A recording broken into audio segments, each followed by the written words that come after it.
All right, today I'm going to be doing an overview on the Yamaha Timberwolf 250. I'm also going to be shooting a video on how to service this machine. So we're going to go through air filter, spark plug, engine oil, differential oil, a couple wear components. I'm also going to be doing a valve adjustment. So make sure you check those other videos out. To start with our overview, I'm going to tell you a couple things we do and don't like on this machine. And then I'm just going to go over and walk around the entire machine, tell you what different components do, where different components are, and help you out there with understanding this Timberwolf 250 a little bit better. If you guys have questions or comments, make sure and leave those in the comment section down below. If this video has been helpful, give us a thumbs up. We always appreciate that. Subscribe to our channel for a bunch of other videos on the Yamaha Timberwolf. We've got a carb clean posted already. We've got a carb removal video that we're going to shoot on this one. And like I said, we've got countless other videos on the Yamaha Timberwolf. So make sure and check those out. I appreciate you guys watching. All right, we're going to start on the right-hand side of this Yamaha Timberwolf. On the right-hand side, you're going to find your clutch cover. That's on the right side of your engine there. You've got your clutch cover. You got your oil filter cover here. This is your oil dipstick. It tells you the amount of oil that this four-wheeler requires. I'm going to go over that in a little more detail here in our service video. We've got your spark plug here. I'm going to adjust valves in a separate video. Make sure you check those out, but you'll need to know where those two caps are.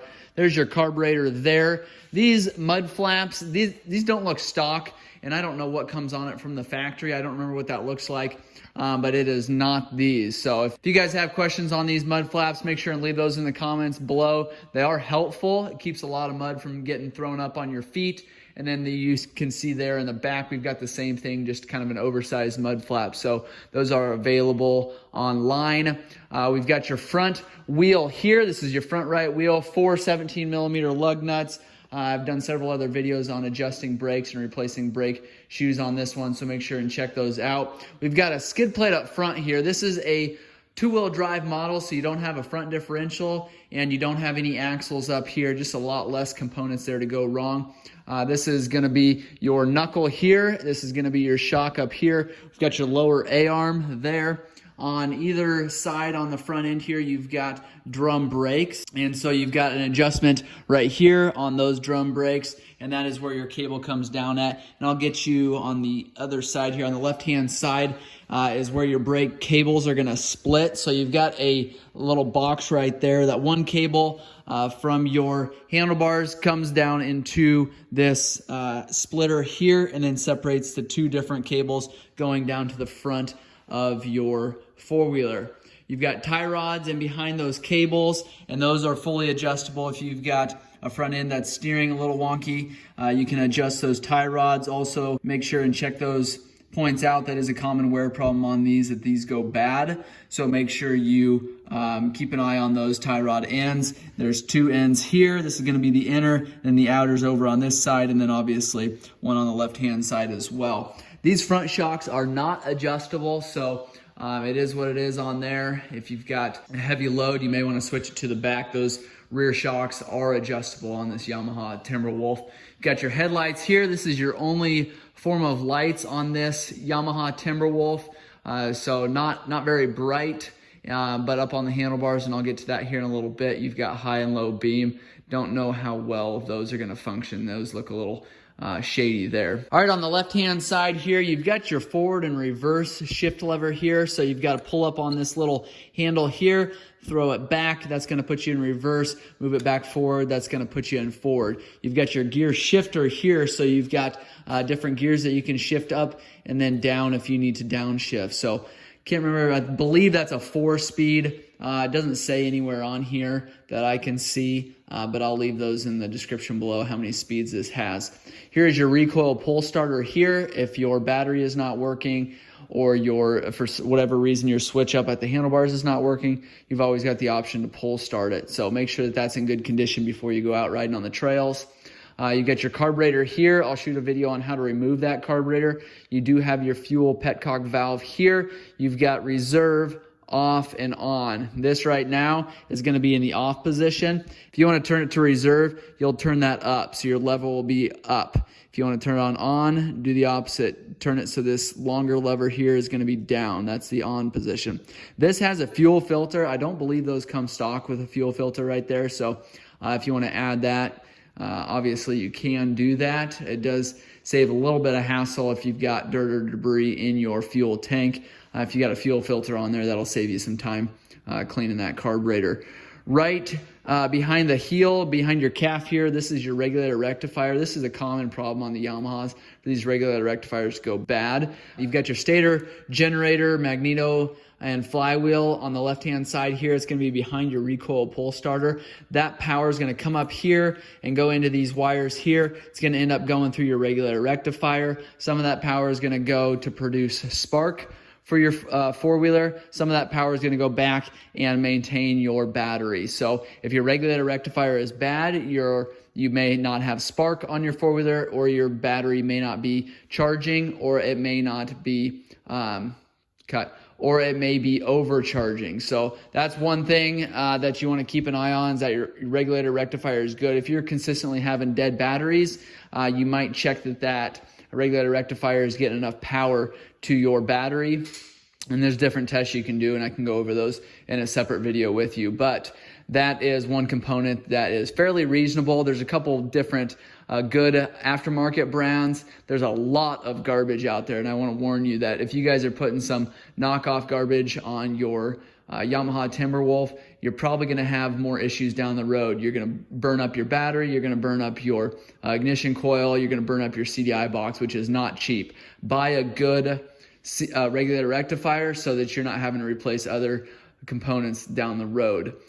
On the front of your motor here is your starter, so it's going to be a little bit harder for you to get in there and see that, but that is your starter motor here. So you've got power that comes from your switch. When you hit that starter button, it'll go to your starter drive, which is back here. Excuse me.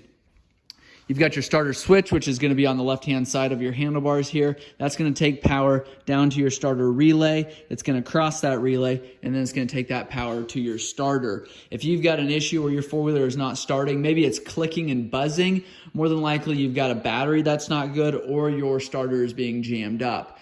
Typically, if you hear kind of a buzzing noise out of your starter relay, that means your starter relay is good. You've got other issues. What you might do is take something and just tap on your starter, make sure that starter isn't binding up. If it is binding up, you want to get that replaced right away, because that starter is going bad.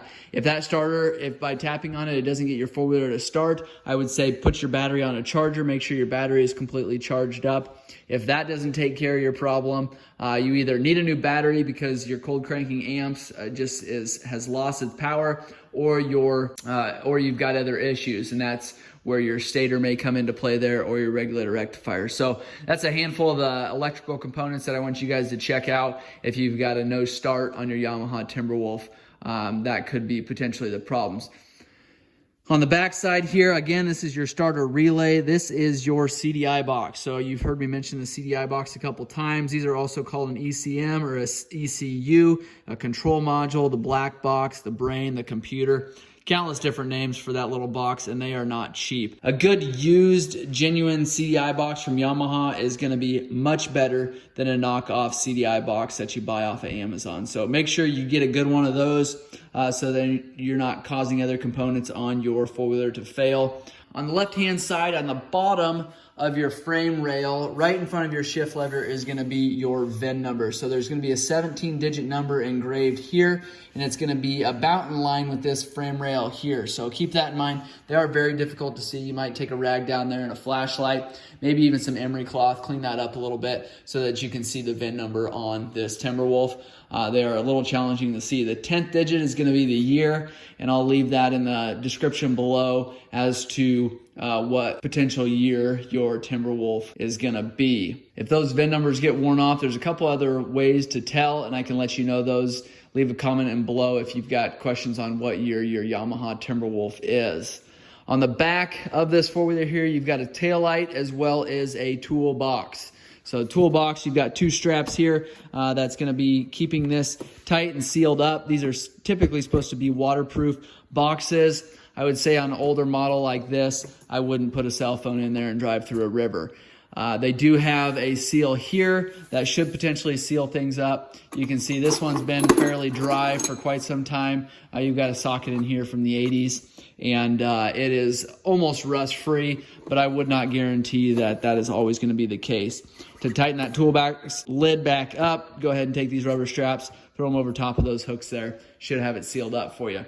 Your rear differential is here. You've got your rear brakes on the right-hand side on the rear. And like I said earlier, this shock is adjustable. You've got 1, 2, 3, 4, 5 settings on this rear shock, so you can adjust those according to what you're doing with this four-wheeler.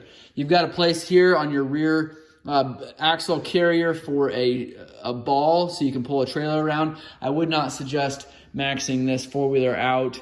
It's a 250. It is not going to be pulling around things that you would expect a 1000cc machine to do. So keep that in mind. These are not made to pull enormous pipe trailers around.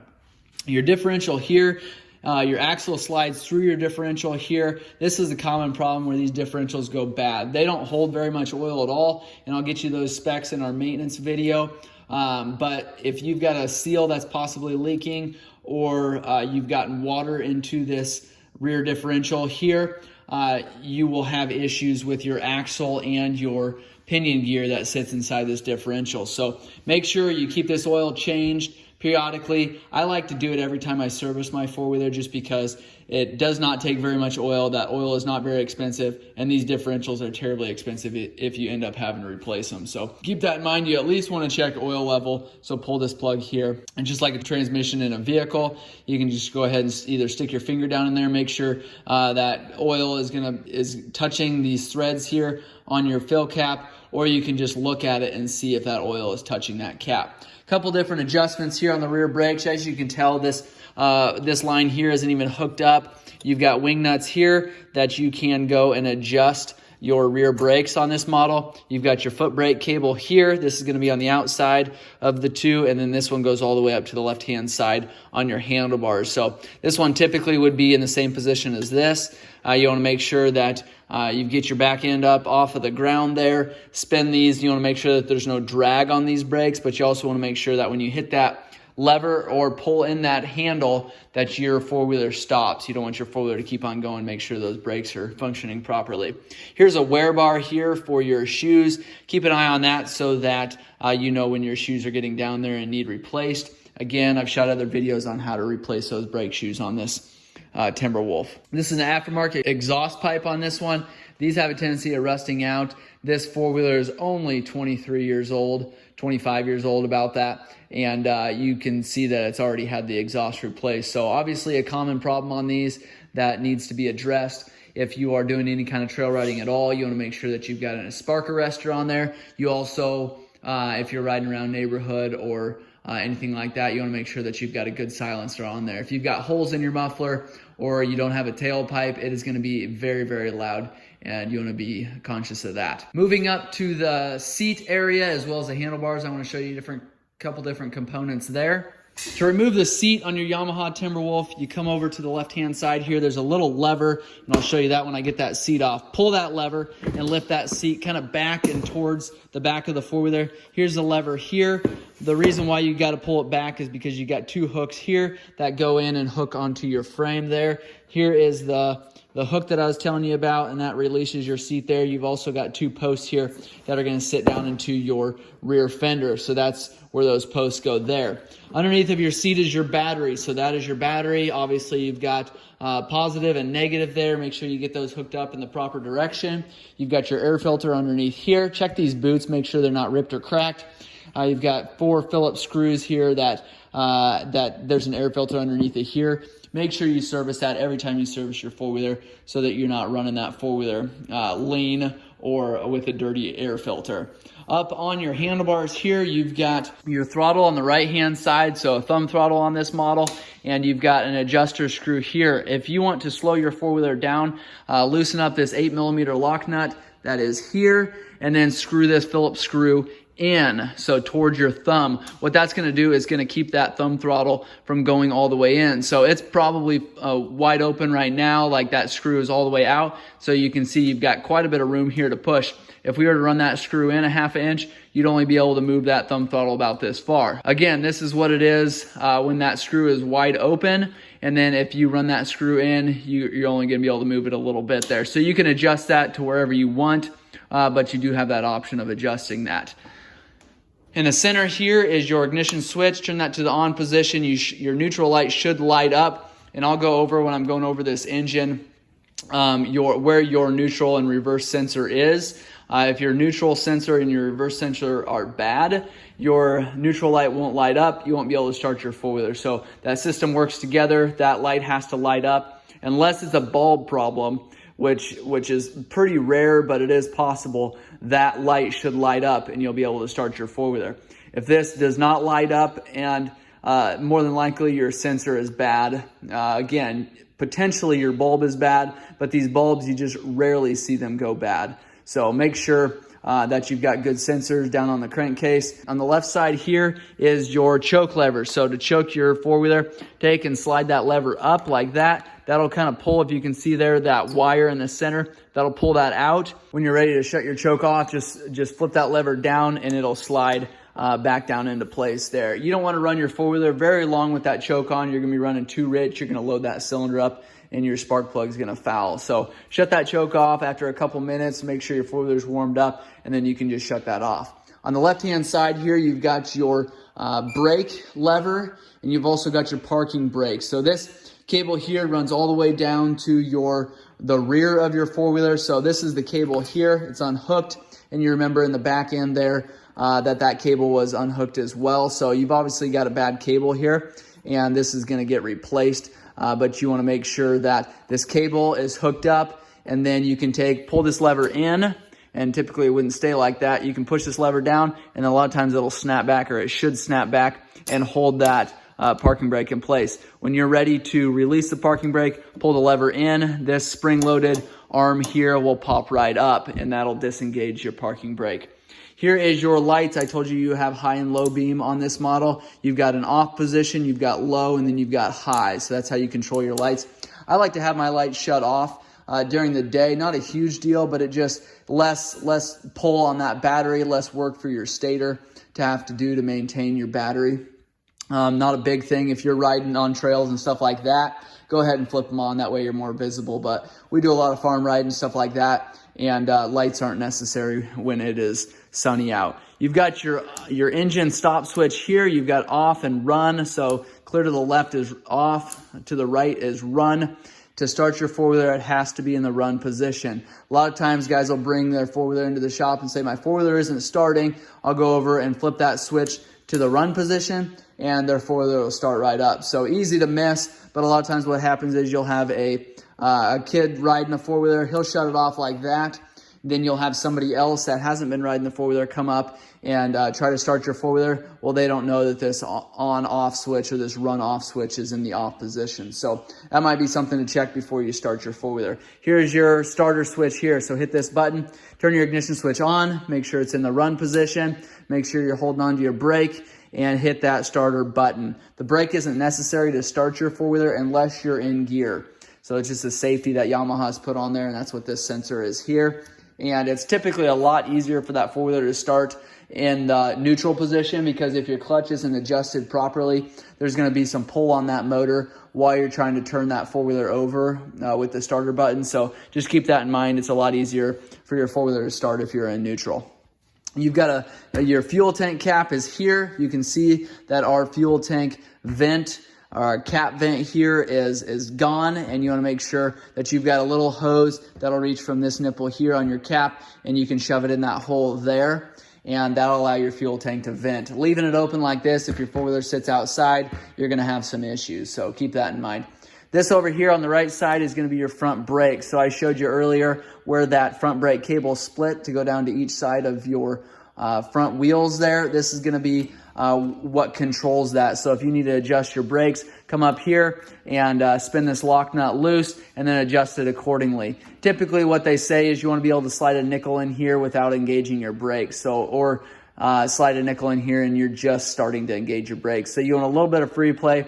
That tells us that your brakes aren't constantly engaged and you're not constantly putting wear and tear on those brake shoes. So that's just kind of a rule of thumb. Put a nickel in there and that'll save your brake shoes and they'll last a lot longer. One other thing I wanted to show you here that is a huge problem on the Yamahas, and this is all Yamahas across the board from the 80s, 90s, and the 2000s. They've got an intake boot that's got a constant problem of breaking and ripping. So this is a solid intake boot here. So you've got bolts here, and these are 2 Allen bolts. You've got nuts that hold that carburetor onto this intake boot. They have a common problem of these cracking and breaking. A lot of times what happens is you'll have a break here, and I can show you this when we get this carburetor pulled off, but a lot of times you'll have it cracked here, and inside of this boot there's metal.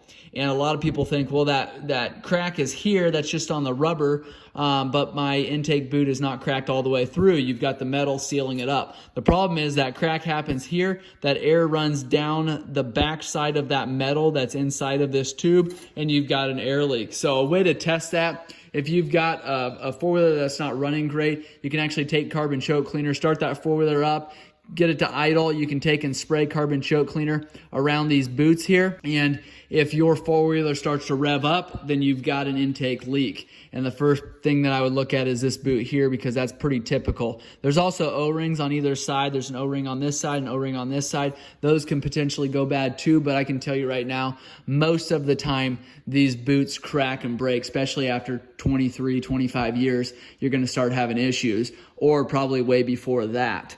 So make sure you check that out. Make sure you're not sucking unwanted air in through that intake boot that doesn't go through your air box, because you're going to be sucking dirt in and debris down into that engine. You don't want that. One other thing I forgot to mention, on your right-hand side is your brake pedal. So this is for your rear brake. So I told you on the left-hand side on the handlebars, you've got a cable that runs all the way back down to your rear brakes. You've also got a foot pedal on the right side that controls your rear brakes as well. So you should have some play here before that engages the brake. Same thing as up top there. You do want to make sure that you've got a little bit of room here so that your brakes aren't constantly engaged, causing some major wear on your rear shoes. I'm gonna go over how to adjust your clutch in a service video, so I don't have time to explain that whole deal now, but check those videos out. If you guys have more questions or comments, make sure and leave those in the comment section below, or leave a question and I'll do my best to get that answered in a timely manner. If you guys have more suggestions for videos on this Yamaha Timberwolf, maybe leave me a comment below there as well. I've got a handful of special tools that we manufacture and sell on our website. Make sure you check those out. If you're going to tear into this motor with us, you're going to want a handful of those special pullers that you'll use when you're pulling that motor apart. So again, questions or comments, leave them below. Thank you guys for watching.